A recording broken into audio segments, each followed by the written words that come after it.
ಅರಳಿದ ಕಣ್ಣಿನವ ಭಗವಂತ. ಅಗಲವಾದ ಕಣ್ಣು, ಅರಳಿದ ಕಣ್ಣು. ಕಾರಣ ಏನು ಅಂತ ಹೇಳಿದ್ರೆ, ಯಾವತ್ತೂ ಭಕ್ತರನ್ನ ಹರಸುವ ಕಣ್ಣದು. ತಾನು ಆ ಅಗಲವಾದ ಕಣ್ಣಿನಿಂದ ನೋಡ್ತಾ ತಾನು ಹರಸ್ತಾನಂತೆ ಭಗವಂತ. ಅಂತಹ ಭಕ್ತರ ಬಗ್ಗೆ ಕೃಪೆಯಿಂದ ಕೂಡಿರುವ ಆ ಕಣ್ಣು, ಅದೇ ವಿಶಾಲಾಕ್ಷಂ.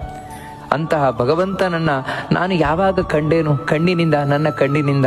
ಅತ್ಯಂತ ಸುಂದರವಾದ ಮುಖವನ್ನು ಹೊಂದಿರುವ ಆ ಭಗವಂತನನ್ನ ನಾನು ಯಾವಾಗ ನೋಡಿಯೇನು ಅಂತ ಹೇಳಿ ಆ ಭಗವಂತನ ಬಳಿ ಪ್ರಾರ್ಥನೆ ಮಾಡ್ಕೊಳ್ತಾ ಇರುವುದು. ಅಂದ್ರೆ ಏನಂದ್ರೆ, ಭಕ್ತನಿಗೆ ಮುಖ್ಯವಾಗಿ ತುಡಿತ, ದೇವರನ್ನ ಕಾಣುವ ತುಡಿತ, ಅದೇ ಭಕ್ತಿ.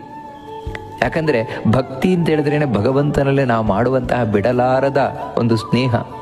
ಆ ಸ್ನೇಹ ಬರಬೇಕು ಅಂತ ಹೇಳಿದ್ರೆ ಆ ದೇವರಿಗೆ ಅಷ್ಟು ಇಷ್ಟ ಆಗಿರಬೇಕು. ಇಷ್ಟವಾದ ವಸ್ತುವನ್ನ ನೋಡ್ಲೇಬೇಕು ಅಂತ ಬಯಸ್ತೇವಿಲ್ವೇನು? ಅದರೊಟ್ಟಿಗೆ ಇರಲೇಬೇಕು ಅಂತ ಬಯಸ್ತೇವಿಲ್ವೇನು?